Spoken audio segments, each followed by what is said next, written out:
వందే మాత్రం. నేను మీ journalist Navata. Welcome to our voice.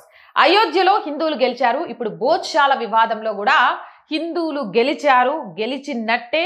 దానికి సంబంధించి సంచలన సర్వే రిపోర్ట్ కూడా వచ్చింది. అసలు బోధ్శాల వివాదం మీలో ఎంతమందికి తెలుసు? ఒకసారి గుర్తు చేసే ప్రయత్నం చేస్తా. బోధ్శాల చారిత్రక సంబంధం ఉన్న పర్మార్ రాజవంశంకి చెందిన గొప్ప పాలకుడు రాజా భోజరాజుతో ముడిపడి ఉంది. చరిత్రకారుల అభిప్రాయ ప్రకారం 11వ శతాబ్దంలో పరమార వంశానికి చెందిన రాజా భోజుడు నిర్మించాడు. ఆయన సరస్వతీదేవికి అంకితం చేస్తూ ఇక్కడ గొప్ప విద్యా కేంద్రాన్ని స్థాపించాడు, గురుకులం. ఈ ప్రదేశం ఒకప్పుడు విద్య, జ్ఞానం, సంస్కృతికి ప్రధాన కేంద్రంగా ఉండేది. ఇక్కడ సరస్వతీదేవి యొక్క గొప్ప ఆలయం ఉండేదని, ఇక్కడ జ్ఞానం మరియు గ్రంథాలను అధ్యయనం చేసేవారని చెప్తారు. ఇక్కడ అసలు సరస్వతీదేవి విగ్రహాన్ని బ్రిటిష్ కాలంలో లండన్కి తీసుకెళ్లారు. ప్రస్తుతం అది లండన్ మ్యూజియంలో భద్రపరిచి ఉంది. కాలక్రమేణా కమల్ మౌలానా దర్గా మసీద్ ఈ ప్రదేశంలో నిర్మించబడింది. ఇది దాని అసలు మతపరమైన స్వభావం గురించి వివాదానికి దారితీసింది. సంవత్సరాలుగా బోధ్శాల మొదట ఆలయమా లేదా మసీదా అనే ప్రశ్న కొనసాగుతోంది. మధ్యప్రదేశ్లోని తార్ జిల్లాలో ఉన్న ఈ చారిత్రాత్మక బోధ్శాల సముదాయం చాలా కాలంగా మతపరమైన, చట్టపరమైన వివాదాలకు కేంద్ర బిందువుగా ఉంది. అయితే దీన్ని కోర్టులోకి వెళ్ళినప్పుడు భారత పురావస్తు సర్వే దీనికి సంబంధించిన సర్వే నిర్వహించాలని చెప్పారు. ఇటీవల ఆ సర్వే నిర్వహించడం, వివరణాత్మక శాస్త్రీయ సర్వే నివేదికను కూడా జరిగిందని తెలుస్తోంది. ఇది కొత్త దిశానిర్దేశం చేసినట్టుగా తెలుస్తోంది. 98 రోజుల సర్వే తర్వాత తయారు చేసి కోర్టుకు సమర్పించారు 2189 పేజీల నివేదిక. ఆ నివేదికలో ఒక గొప్ప విషయం బయటకు వచ్చింది.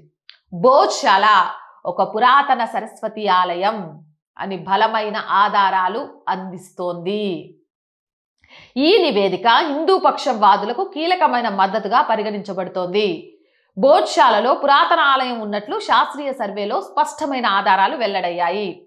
మధ్యప్రదేశ్ హైకోర్టు ఇండోర్ బెంచ్ ఆదేశాల మేరకు ఏఎస్ఐ మార్చ్ 22, 2024 నుంచి జూన్ 27, 2024 వరకు బోధ్శాల కాంప్లెక్స్ పై శాస్త్రీయ సర్వే నిర్వహించింది. ఈ కాలంలో ఆధునిక సాంకేతికతలు మరియు పురావస్తు పద్ధతులను ఉపయోగించి ఈ స్థలాన్ని క్షుణ్ణంగా పరిశోధించారు. తవ్వకాల ద్వారా ఖననం చేయబడిన అవశేషాలు కనుగొనబడ్డాయి. నిర్మాణాలను సూక్ష్మంగా అధ్యయనం చేశారు. జూలై 2024లో సమర్పించబడిన నివేదికలో శిల్పాలు, శాసనాలు, స్తంభాలు, నిర్మాణ అవశేషాల వివరణాత్మక వివరణలు ఉన్నాయి. నివేదిక ప్రకారం కాంప్లెక్స్ నుండి స్వాధీనం చేసుకున్న నాయక, అర్ధనారీశ్వర మరియు కుబేర విగ్రహాలు ఒక ఆలయం ఉనికిని సూచిస్తున్నాయి. ఈ శిల్పాలన్నీ హిందూ మత సాంప్రదాయాలు మరియు ఆలయ నిర్మాణంతో స్పష్టంగా ముడిపడి ఉన్నాయి. అదనంగా కనుగొనబడిన స్తంభాలు, గోడ అవశేషాలు మరియు ఇతర నిర్మాణ ఆధారాలు కూడా ఆలయ ఉనికిని సమర్థిస్తున్నాయి. బ్రిటిష్ కాలం నాటి ఆధారాలు ఆ సమయంలో బోధ్శాల కాంప్లెక్స్ నుంచి ఆలయానికి ఆధారాలుగా ఉండే కొన్ని ముఖ్యమైన పురావస్తు అవశేషాలను తొలగించారని సూచిస్తున్నాయి. ఈ వాస్తవం వివాదాన్ని మరింత క్లిష్టతరం చేస్తోంది.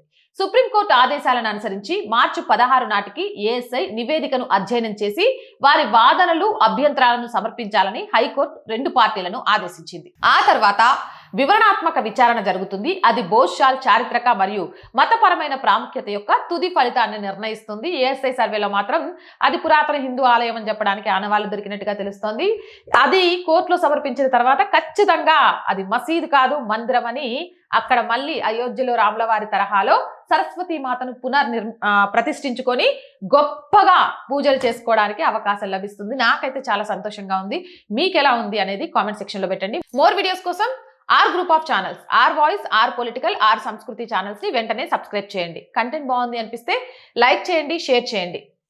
ఆర్థికంగా ఆర్ వాయిస్ కి చేయుతగా నిలవండి. మీరు చేసే చిన్న సహాయం కూడా ఈ ఛానల్ ఇంకొంత ముందుకు వెళ్ళడానికి ఉపయోగపడుతుంది. ఆర్థికంగా సపోర్ట్ చేయాలి అంటే సబ్స్క్రిప్షన్ పక్కనే జాయిన్ అనే బటన్ ఉంది. 1 to 5 లెవెల్స్ ఉన్నాయి.